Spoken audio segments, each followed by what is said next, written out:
गुरुकृपा हि केवलम्। ॐ गुरुकृपा हि केवलम्। ॐ गुरुकृपा हि केवलम्।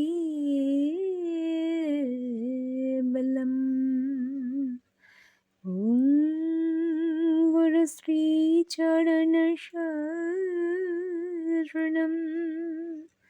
ॐ गुरुश्रीचरणशरणम्।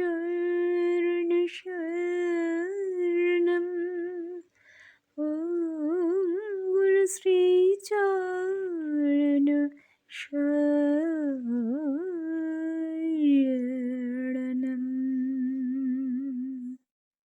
রাম নারায়ণ রাম, রাম নারায়ণ রাম।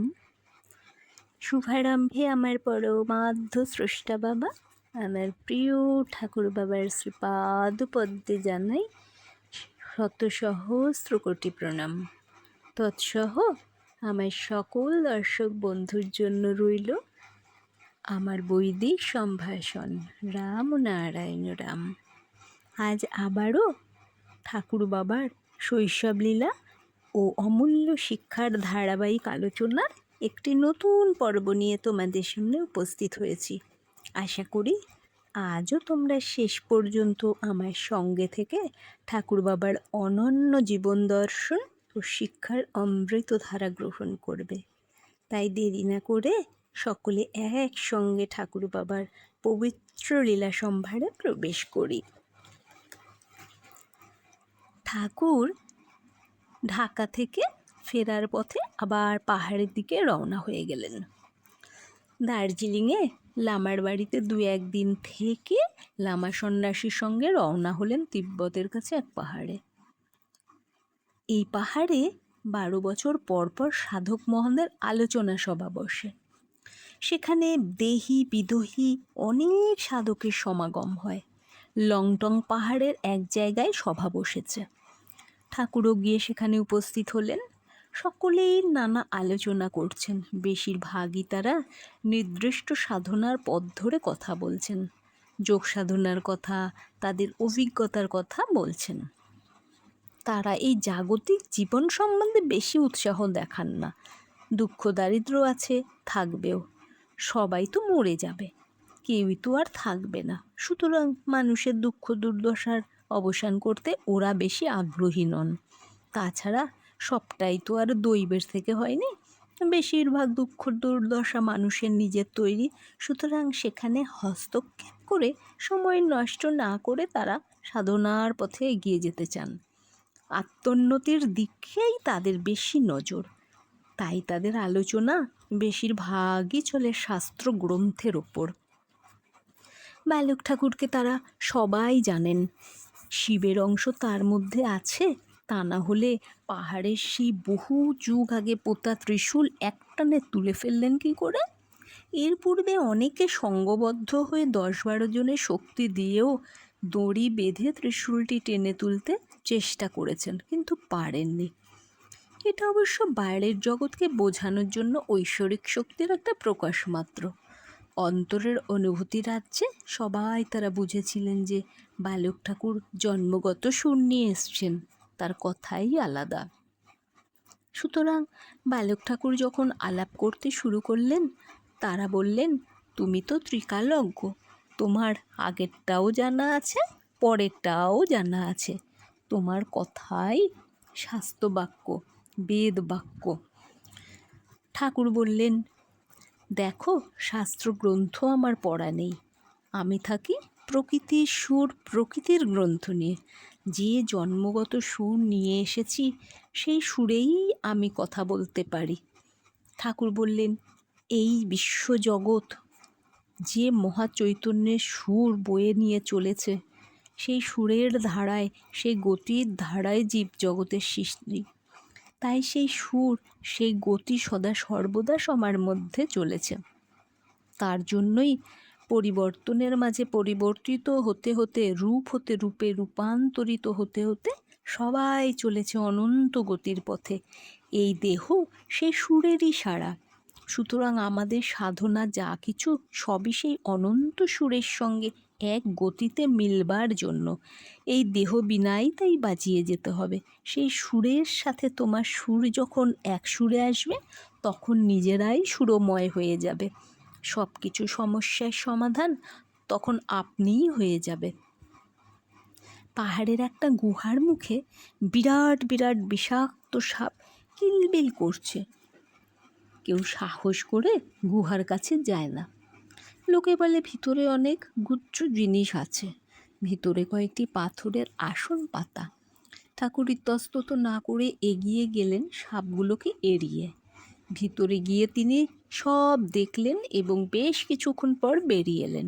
জায়গায় জায়গায় বিরাট বিরাট যোগী পুরুষরা ত্রাটক যোগ করে বসে আছেন। বয়স তাদের নির্ণয় করা সম্ভব নয়। অন্যত্র কেউ কেউ মাটি চাপা পড়ে গেছেন। কৃচ্ছ সাধন আর যোগাভ্যাসের মধ্য দিয়েই তারা সাধনায় সিদ্ধি লাভ করতে সচেষ্ট। দেহের অন্য কোনো রকম চাহিদা নেই, শুধু রক্ত চলাচল করছে। এইভাবে বহু বছর ধরে তারা বসে আছেন, যাতে এই জন্মেই তাদের অভীষ্ট পেয়ে যান। ঠাকুরের কাছে জিজ্ঞাসা করেন যে তাদের সাধনা ঠিক পথে চলছে কিনা। বালক ঠাকুর হলেন দৈবের মানুষ, প্রকৃতির সঙ্গে বিরাট যোগাযোগে প্রতিষ্ঠিত, আর এরা হচ্ছেন যোগ সাধনে রত যোগী। ঠাকুর বলেন, এতদিন যখন যোগ সাধনা করে এসেছ, তখন তোমাদের পথেই তোমরা থাকো। ঠাকুরের কথা শুনে তারা আশ্বস্ত হলেন। নানা জায়গা ঘুরে ঠাকুর শেষে দেশে ফিরলেন। কিছুদিনের মধ্যেই আবার বেরোতে হলো। ঢাকা, ময়মনসিংহ প্রভৃতি জায়গা পরিক্রমা করে গেলেন শেষে 2500 গ্রামে। সারাদিন ব্যস্ত থাকেন, প্রায়ই ঘরোয়া পরিবেশে ক্লাস করেন। ভক্ত শিষ্যদের অদম্য উৎসাহ, তার কথা শুনতে বহু লোক আসে। গ্রাম দেশ, বেশি রাত্রিতে রাস্তায় লোক খুবই কম থাকে, তাই সবাই তাড়াতাড়ি দর্শন শেষ করে চলে যায়। হেমেন্দ্র চৌধুরী বাইরে দাঁড়িয়ে একদিন পাহারা দিচ্ছেন যাতে ঠাকুরের ঘরে কেউ না ঢোকে। এমন সময় তিনি ঠাকুরের গলা শুনতে পান। পরিষ্কার ইংরাজিতে তিনি কার সঙ্গে যেন কথা বলে চলেছেন। হেমেন্দ্র চৌধুরী আশ্চর্য হয়ে যান। ঠাকুর কোথা থেকে এত ইংরাজি শিখলেন যে অনর্গল ইংরাজি বলে চলেছেন? কৌতূহলবশে হেমেন্দ্র চৌধুরী দরজা ফাঁক করে ঘরে ঢুকে পড়লেন। ঠাকুর মনে হলো একটু বিরক্ত হয়েছেন। হেমেন্দ্র চৌধুরীর বিস্ময়ের ভাব লক্ষ্য করে তিনি বললেন, তুমি সব নষ্ট করে দিলে। আমি একজনের সঙ্গে কথা বলছিলাম, সে দেহেই হোক বিদেহেই হোক, যেখানেই হোক, তার সঙ্গে আলাপ করছিলাম। সে যাতে শুনতে পারে, বুঝতে পারে, সেইভাবেই বলছিলাম। কাকে বলছিলাম সে বিষয়ে কিছু বলতে চাইছি না। হেমেন্দ্র চৌধুরী শুনে ক্ষমা চাইলেন, বললেন যে তিনি বুঝতে পারেননি। তিনি বুঝলেন যে নিজে যেমন চিন্ময় দেহ ধারণ করে যেখানে খুশি যত দূরে খুশি যেতে পারেন, তেমনি আবার অন্যকেও চিন্ময় দেহে নিয়ে আসতে পারেন বা দূর থেকেই কথাবার্তা চালিয়ে যেতে পারেন। রাজেন চৌধুরীর আর এক ছেলে ভূপেন্দ্র চৌধুরী ঠাকুরের সঙ্গে সঙ্গে সব সময় থাকত। ঠাকুর 2500 থেকে নৌকা যোগে উজানচর কৃষ্ণনগরে রওনা হলেন। সঙ্গে ভূপেন্দ্র এবং 2 ভক্ত। নানা রকম আলাপ আলোচনা করতে করতে চলেছেন ঠাকুর। হঠাৎ আকাশের দিকে দৃষ্টি পড়াতে ঠাকুর বলে উঠলেন, সাবধান, ঝড় উঠবে। খটখটে রোদ, আকাশে কোথাও কিছু নেই, সব পরিষ্কার। হঠাৎ আকাশ কালো করে ঝড় উঠল। একে মেঘনা নদী, তার উপর আবার ঝড়, সাংঘাতিক অবস্থা। নৌকার ছই উড়িয়ে নিয়ে গেল। হাল ঠিক রাখতে বৈঠা গেল ভেঙে। নৌকা বেসামালভাবে স্রোতের টানে পাক খেতে খেতে চলতে লাগলো। মাঝ দরিয়ায় রক্ষা পাওয়া অসম্ভব, তাও আবার মেঘনা নদী। ঠাকুর ভূপেন্দ্রকে বললেন, জলে নাম। সে বলল, কি বলছো ঠাকুর? ভূপেন্দ্র জানে যে এই ঝোড়ো অবস্থায় মেঘনা নদীর অতল স্পর্শী জলে নামার অর্থ নিশ্চিত মৃত্যু। তাই সে ইতস্তত করতে লাগলো। এদিকে ঠাকুরের আদেশ, কি করে? ঠাকুর এবার ধমক দিয়ে বললেন, নামলি না, জলে নাম। আদেশ অমান্য করতে পারে না। অজ্ঞতা ভূপেন্দ্র জলে নামলো। কিন্তু এ কি, এই যে মাত্র হাঁটু জল, কি করে এটা সম্ভব হলো? সে আশ্চর্য হয়ে যায়। অবাক হয়ে ঠাকুরের দিকে তাকিয়ে ভূপেন্দ্র বলে, ঠাকুর, এ কি করলে? ঠাকুর বললেন, এবার নৌকা টেনে নিয়ে যা। ভূপেন্দ্র নৌকা টানতে টানতে নিয়ে গেল। মাঝি তো হতবাক, হাঁ করে দেখছে এই অদ্ভুত ঘটনা। এ কি করে সম্ভব? সম্ভ্রমে বারবার সে ঠাকুরকে সেলাম করছে। সেই থেকে ভূপেন্দ্রকেও আর দ্বিতীয়বার বলতে হয় না, ঠাকুরের নির্দেশ পেলেই ঝাঁপিয়ে পড়ে। আজ এই পর্যন্তই।